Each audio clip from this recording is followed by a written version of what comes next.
नमस्कार दोस्तों, मैं चेतन मीणा स्वागत करता हूँ आपका एनसीईआरटी स्टडी पॉइंट में। दोस्तों, हमारा टॉपिक चल रहा था पोषक पदार्थ। इसी के अंतर्गत हमने कार्बोहाइड्रेट, वसा और विटामिन को डिटेल से देख लिया था। आज बात करेंगे दोस्तों प्रोटीन के बारे में। तो आज का टॉपिक है प्रोटीन। तो सबसे पहले देखते हैं प्रोटीन शब्द बना कैसे। तो प्रोटीन शब्द दोस्तों ग्रीक भाषा के प्रोटीओस से बना है। प्रोटीओस से बना है, जिसका अर्थ होता है प्रथम स्थान रखने वाला। प्रथम स्थान रखने वाला।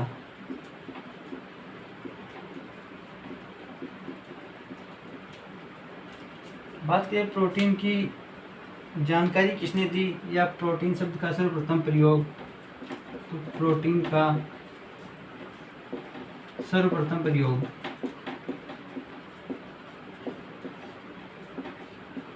बर्जीलियस ने किया था।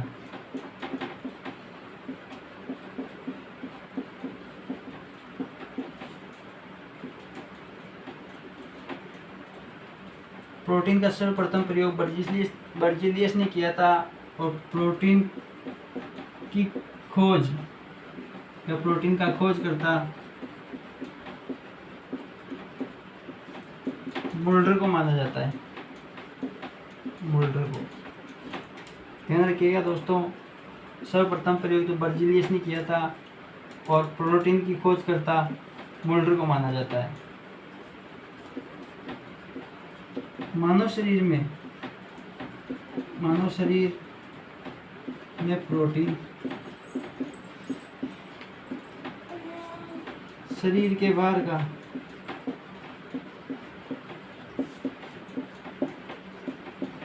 15% है। तो मानव शरीर में प्रोटीन शरीर के बाहर का 15% होती है। अब देखते हैं दोस्तों प्रोटीन का निर्माण। प्रोटीन का निर्माण प्रोटीन का निर्माण अमीनो अम्लों से होता है। अमीनो अम्लों से होता है।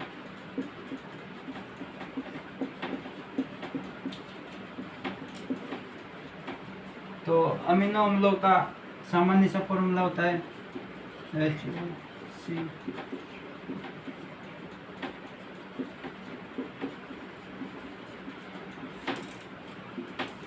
यह अमीनो अम्ल का सामान्य फॉर्मूला। दोस्तों इसमें एक तो होता है एनसीरा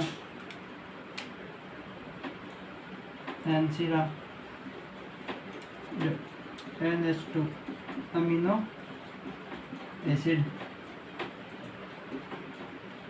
यह सारी प्रकृति का होता है।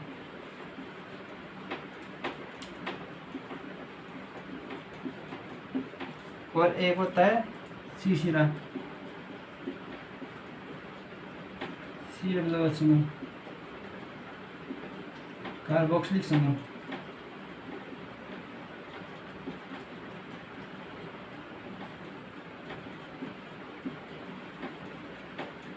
यह अम्लीय प्रकृति का होता है।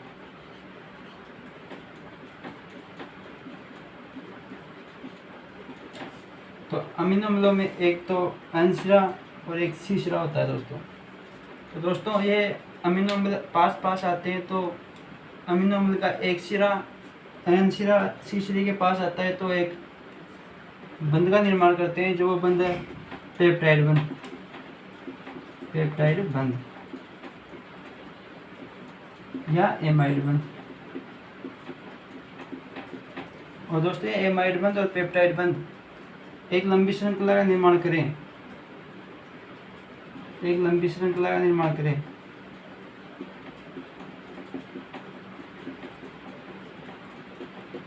निर्माण करते हैं तो इन्हें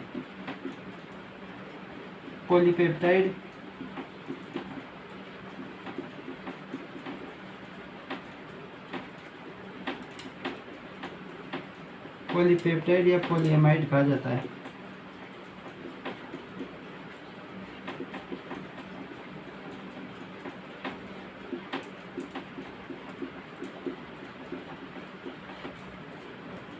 और इसी श्रृंखला को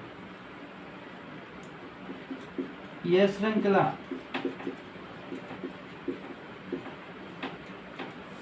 इस श्रृंखला का अनुभार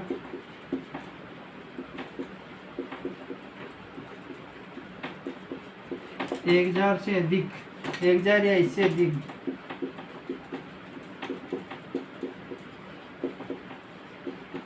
अधिक हो जाता है, या अमीनो एसिड की संख्या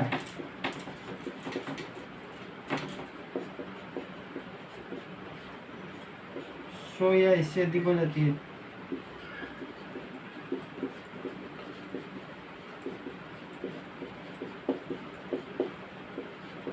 तो प्रोटीन का निर्माण होता है और इसे ही प्रोटीन कहा जाता है। तो एक बार वापस देखते हैं दोस्तों। प्रोटीन शब्द ग्रीक भाषा के प्रोटियोस से बना है, जिसका अर्थ प्रथम स्थान रखने वाला। प्रोटीन का सर्वप्रथम प्रयोग बर्जीलियस ने किया था। प्रोटीन का खोजकर्ता मोल्टर को माना गया है। मानव शरीर में प्रोटीन शरीर के भार का 15% होता है। प्रोटीन का निर्माण अमीनो एसिड से होता है। ये इसका सामान्य फॉर्मूला है। इसमें एक एन सिरा और एक सी सिरा होता है। सी सिरा कार्बोक्सिलिक समूह होता है जो अम्लीय प्रकृति का होता है, और एन सिरा अमीनो एसिड जो क्षारीय प्रकृति का होता है। दोस्तों, अमीनो अम्लों के मध्य अमीनो अम्ल पास में आते हैं, तो इसका तो एन सिरा अमीनो अम्ल का एक एन सिरा दूसरे अमीनो अम्ल के सी सिरे के पास आता है, तो एक बंध का निर्माण करते हैं, या इन दोनों के मध्य एक बंध होता है। उस बंध को कहते हैं पेप्टाइड बंध या एमाइड बंध। और ये एमाइड बंध या पेप्टाइड बंध एक लंबी श्रृंखला का निर्माण करते हैं, तो पॉलीपेप्टाइड या पॉलीएमाइड कहलाते हैं। इस श्रृंखला का अनुभार 1000 या इससे अधिक हो जाता है, या अमीनो अम्लों की संख्या 100 या इससे अधिक हो जाती है, तो प्रोटीन का निर्माण करती है। इसे प्रोटीन कहा जाता है। अब देखते हैं दोस्तों, प्रोटीन 20 अमीनो अम्लों से मिलकर बनता है। अब 20 अमीनो अम्लों में से 10 प्रोटीन तो आवश्यक प्रोटीन होते हैं और 10 अनावश्यक प्रोटीन होते हैं। अनावश्यक प्रोटीनों का निर्माण तो हमारे शरीर में होता है, और आवश्यक प्रोटीनों का निर्माण, आवश्यक अमीनो अम्लों का निर्माण भोजन या किसी अन्य माध्यम से होता है। तो देखिए, प्रोटीन 20 अमीनो अम्लों से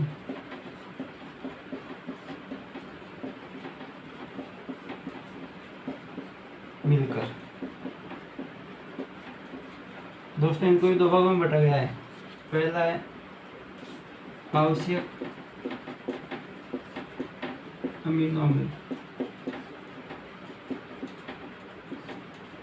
या अनिवार्य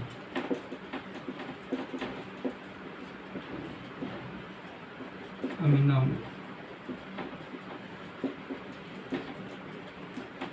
एक है अनावश्यक अमीनो अम्ल।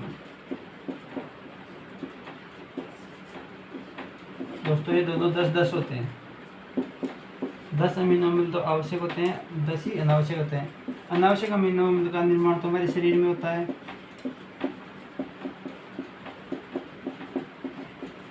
और आवश्यक अमीनो अम्ल का निर्माण भोजन के माध्यम से या किसी अन्य माध्यम से होता है।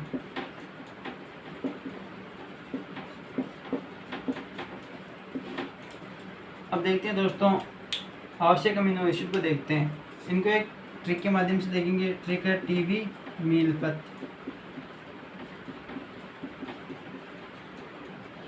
आवश्यक अमीनो एसिड को देखते हैं और बाकी बचेंगे जो अनावश्यक अमीनो एसिड रहेंगे। तो टी से होगा ट्रिप्टोफैन,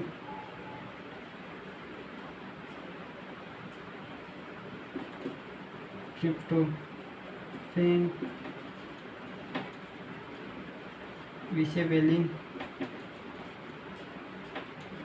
एमसी मेथिओनिन,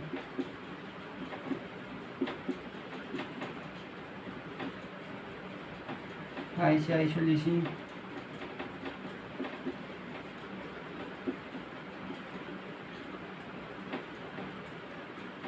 एन से ल्यूसिन,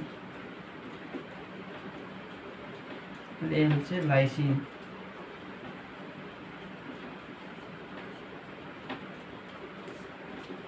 तीसरी होगा फेनिलएलानिन,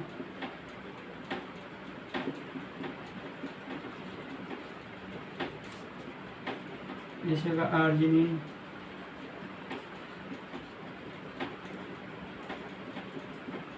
थ्रोम्बिन और ऐसे होगा हिस्टीडीन।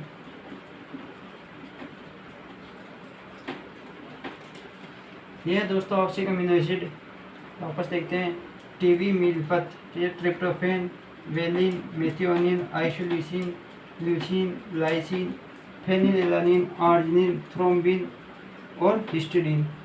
और दोस्तों इनके अलावा जो बचे शेष वो है अनावश्यक अमीनो एसिड। अब बात करते हैं दोस्तों प्रोटीन के प्रकार।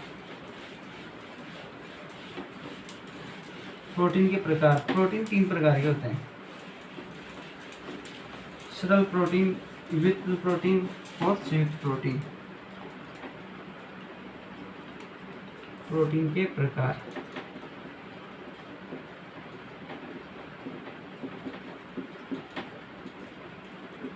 पहला है सरल प्रोटीन।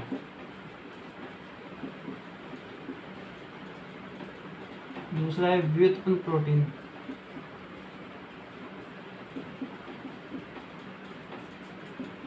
तीसरा है संयुक्त प्रोटीन।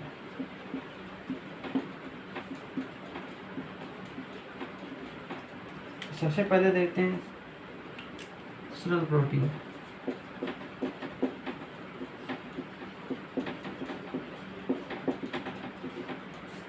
दोस्तों सरल प्रोटीन का निर्माण अमीनो एसिड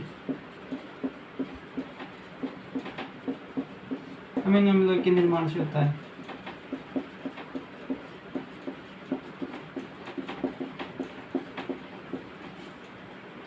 जैसे क्रिएटिन, इलाइडिन, एल्ब्यूमिन,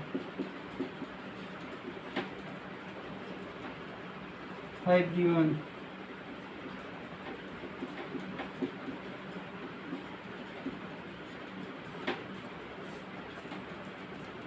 तो क्रिएटिन प्रोटीन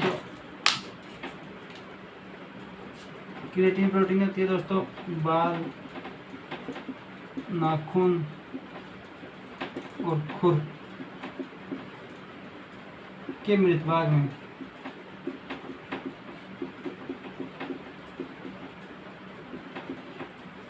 और इलाइडिन प्रोटीन होती है नाखून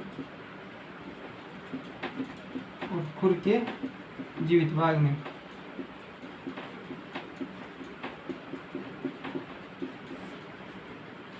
और एल्ब्यूमिन प्रोटीन होती है दोस्तों अंडे की सफेदी में।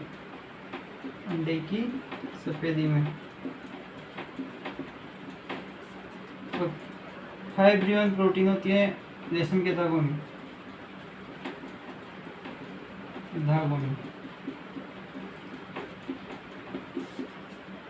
ये थी दोस्तों सरल प्रोटीन। अब बात करते हैं दूसरी व्युत्पन्न प्रोटीन की।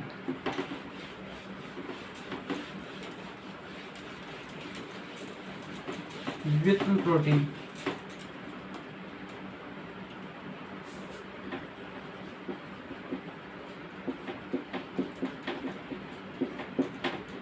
दोस्तों व्युत्पन्न प्रोटीन का निर्माण सरल प्रोटीन के जल अपघटन से होता है। सरल प्रोटीन में जल अपघटन के कारण होता है।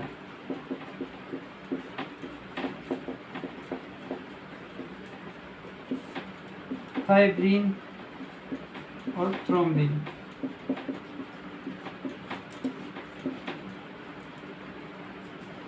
थर्ड है संयुक्त प्रोटीन।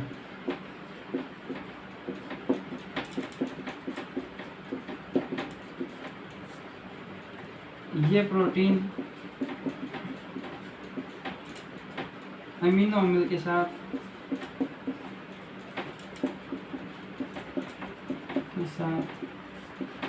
किसी अन्य समूह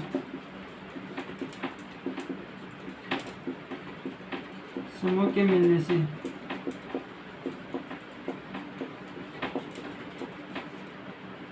बनती है। दोस्तों, ये किसी अन्य समूह को प्रोस्थेटिक कहा जाता है। प्रोस्थेटिक किसी अन्य समूह को प्रोस्थेटिक कहा जाता है। एग्जाम्पल है इसके फास्फोप्रोटीन,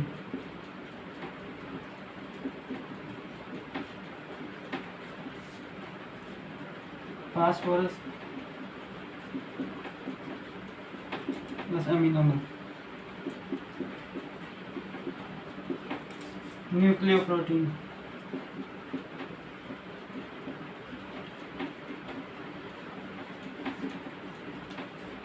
न्यूक्लिक अम्ल, अमीनो एसिड।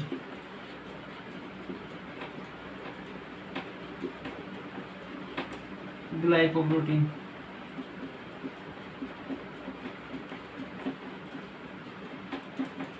ग्लूकोज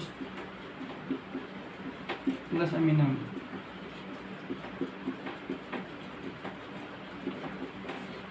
ये दोस्तों स्ट्रिक्ट प्रोटीन। एक बार देखते हैं वापस, व्युत्पन्न प्रोटीन सभी प्रोटीन के जल अपघटन के कारण होती है। फाइब्रिन और थ्रोम्बिन। शुद्ध प्रोटीन, ये प्रोटीन अमीनो अम्ल के साथ किसी अन्य समूह के मिलने से बनती है और किसी अन्य समूह को प्रोस्थेटिक कहा जाता है। फास्फोप्रोटीन, न्यूक्लियोप्रोटीन और ग्लाइकोप्रोटीन स्वीट प्रोटीन के उदाहरण हैं। अब बात करते हैं दोस्तों प्रोटीन के स्रोत की। प्रोटीन के स्रोत, प्रोटीन के स्रोत में सबसे ज़्यादा प्रोटीन सोयाबीन में पाई जाती है, जो 45% होती है। प्रोटीन के स्रोत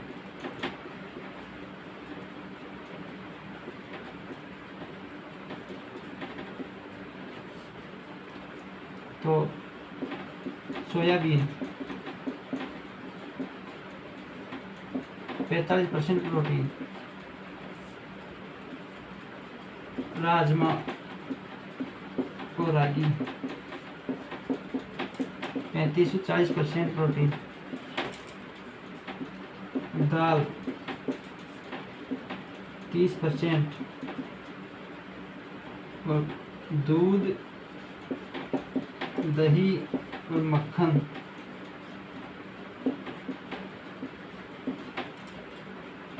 और मांस मछली।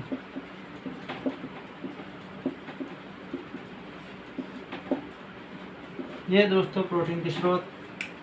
अब बात करें प्रोटीन के कमी से रोग। प्रोटीन की कमी से रोग,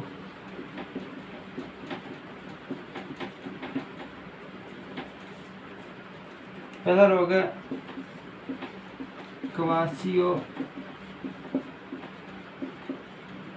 क्वाशियोरकर रोग, मरासमस रोग। दोस्तों, ये रोग बच्चों में होते हैं। तीसरा है मेंढकाव रोग, मेंढकाव रोग। ये दोस्तों प्रोटीन की कमी से रोग। अब बात करते हैं दोस्तों प्रोटीन के कार्य की।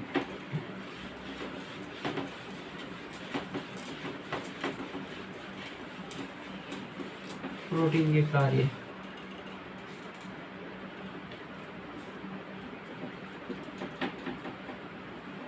प्रोटीन के कार्य दोस्तों, शरीर के अंगों, शरीर के ऊतक, टिश्यू, अंगों की संरचना,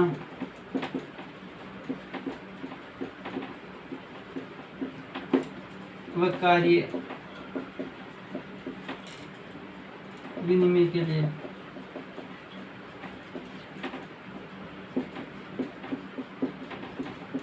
प्रोटीन आवश्यक है।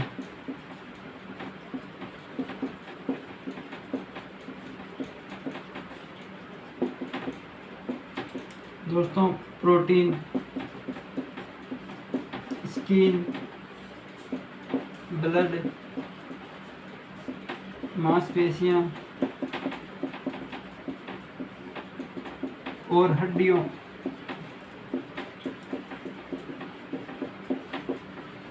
की कोशिकाओं के विकास के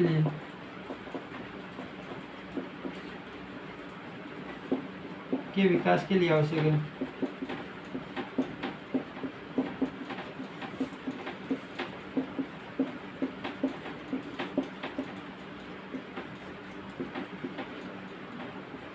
दोस्तों प्रोटीन से ही एंटीबॉडी का निर्माण होता है। दोस्तों प्रोटीन के द्वारा एंटीबॉडी का निर्माण होता है और रोग प्रतिरक्षा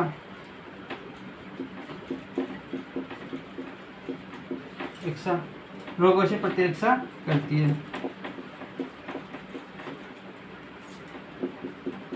एंजाइम शरीर में जैव रासायनिक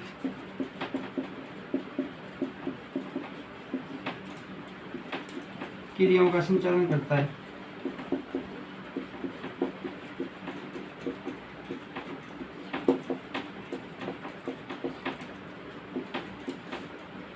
यह दोस्तों प्रोटीन के कार्य है। तो एक बार वापस देखते हैं। प्रोटीन शरीर के ऊतकों, अंगों की संरचना व कार्य विनिमय के लिए प्रोटीन आवश्यक है। प्रोटीन स्किन, ब्लड, मांसपेशियों और हड्डियों की कोशिकाओं के विकास के लिए आवश्यक है। प्रोटीन से एंटीबॉडी का निर्माण होता है जिससे रोगों की प्रतिरक्षा करने में सहायता करता है। एंजाइम से शरीर में जैव रासायनिक क्रियाओं का संचालन किया जाता है। तो दोस्तों ये था अपना प्रोटीन। अब बात करेंगे नेक्स्ट वीडियो में खनिज लवण की। मिलते हैं नेक्स्ट वीडियो में। Thank you.